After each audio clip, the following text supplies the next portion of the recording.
안녕하십니까, 또보기입니다. 오늘은 비규제 지역 6억 이상 자금 조달 계획서 의무에 대해서 안내 드려 보도록 하겠습니다. 서울과 경기 수도권 지역은 평균 아파트 매매가가 시세 6억 원은 기본으로 나오는 지역이 많은 것 같습니다. 내가 이번에 매수하는 주택이 시세 6억 원 이상이라면 비규제 지역이라 하더라도 자금 조달 계획서를 제출하셔야 합니다. 혹시 투기 과열지구 그리고 조정 대상 지역만 제출하는 거 아닌가요? 아닙니다.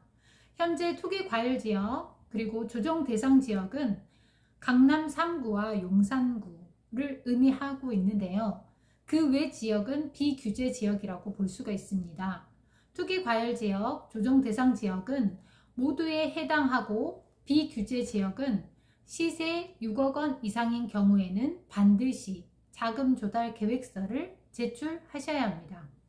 자금 조달 필수 대상과 작성 방법들을 지금부터 알려드리도록 하겠습니다. 자금 조달 계획서는 그럼 뭔가요? 부동산 거래 시 자금 출처와 자금 계획을 명확하게 하기 위해서 제출하는 문서이고요. 부동산의 투명성을 높이고 불법적인 자금 사용을 막기 위한 절차로 일정 금액 이상의 부동산을 거래할 경우에는 반드시 제출해야만 하는 서류라고 합니다.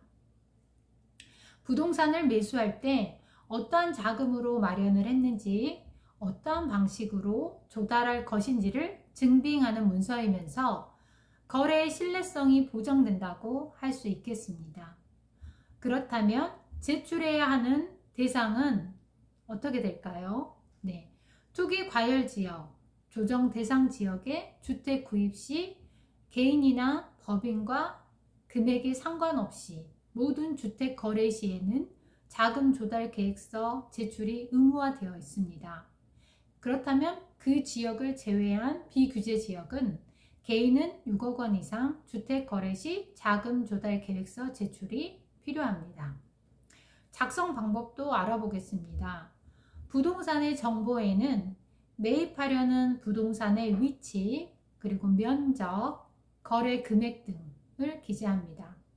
자금 출처란에는 본인 자산은 예금 적금란에 자금을 마련하기 위해 금융권 대출을 일으켰다면 금융기관 대출란에 금액을 기재하셔야 합니다. 증여 및 상속으로 받았다면 그 금액을, 기타 자금란에는 퇴직금, 주식 매도 자금 등을 적으시면 됩니다. 자금 조달 방식으로는 위의 항목들에 대해 어떤 방식으로 자금을 조달할 것인지 구체적으로 기재하면 좋을 것 같습니다. 입주 계획서에는 해당 부동산에 실거주할 것인지 아니면 투자 목적 등 구체적인 거주 계획들을 적습니다. 자금 조달 계획을 작성할 때 중요한 건 지금 자금의 출처가 허위가 아닌 명확해야 한다는 사실인데요. 출처가 불분명하거나 증빙 자료가 부족하다고 하면 신고 대상이 될 수도 있습니다. 그렇다면 제출 방법은 어떻게 또 어디다 제출해야 합니까? 그건 부동산 거래 신고 시 함께 제출해야 하고요. 제출 방법은 부동산의 계약 후 30일 이내 제출을 해야 하고 부동산 거래 관리 시스템 또는 관할 시군구청에 제출할 수 있습니다. 대부분 매매 계약을 중개업소를 통하는 경우에는 공인중개사를 통해서 제출이 가능합니다. 자금 조달 계획서와 증빙 서류 추가로 제출해야 하는 대상도 또한 알아보겠습니다. 투기 과열지구에서는 개인 또는 법인의 거래 금액에 관계없이 모든 주택의 거래 시에 자금 조달 계획서와 함께 증빙 서류 제출이 의무화되어 있습니다. 조정 대상 지역 및 비규제 지역은 개인이나 법인은 현재 법령상 자금 조달 계획서 제출은 의무화되어 있으나 증빙 서류의 제출은 의무화되어 있지 않습니다.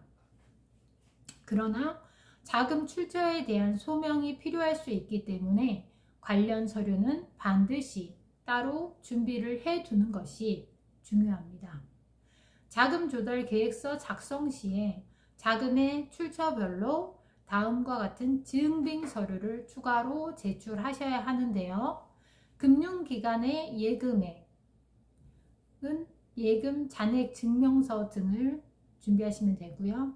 주식이나 채권, 매각 대금은 주식 거래 내역서, 예금의 잔액 증명서, 그리고 증여, 상속 등은 증여나 상속세 신고서 또는 납세 증명서 등을 준비하시면 되고요.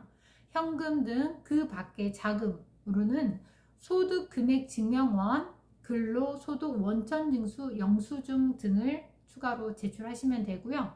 부동산 처분 대금 등은 부동산 매매 계약서나 부동산 임대차 계약서 등을 첨부하시면 됩니다. 금융기관 대출액으로 마련한 자금 같은 경우는 금융거래 확인서, 또 부채 증명서, 금융기관 대출 신청서 등을 추가로 첨부하시면 되실 것 같습니다.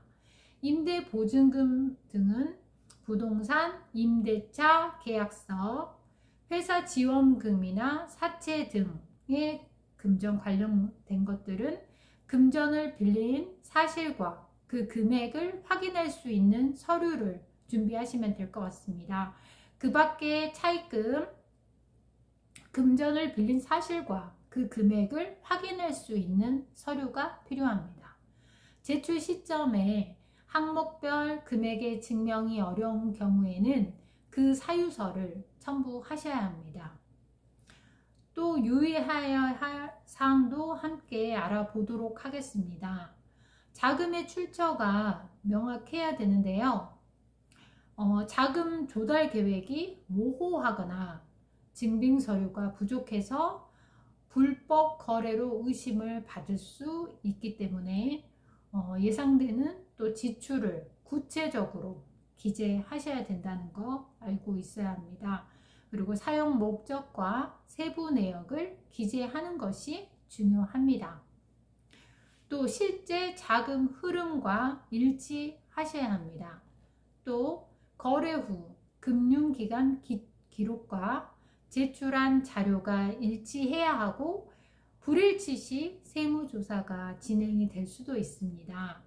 입주계획서는 반드시 사실대로 작성하셔야 하고요. 실거주 여부를 허위로 기재하면 향후 불이익을 받을 수 있습니다. 또 소득 대비 과다하게 자금의 조달 시에는 국세청 등 관계기관의 추가 조사가 이루어질 수도 있겠습니다. 내가 사는 지역이 비규제 지역이라도 6억 원 이상이라면 주택 매수 시에 반드시 자금 조달 계획서를 작성하셔야 된다는 점 절대 잊지 마시고요. 자금 조달 계획서와 증빙 서류의 제출은 필수적인 절차이므로 정확하면서도 성실하게 작성해서 제출해 주시길 바랍니다. 부동산의 투명성을 확보하고 나아가 불필요한 법적인 문제 또한 예방할 수 있답니다. 지금까지 비규제 지역 자금 조달 계획서 제출 의무 대상에 대해서 확인해 봤습니다. 오늘도 행복한 하루 되십시오. 많이 부족한 점이 있지만 그래도 양해해 주시고 감사합니다.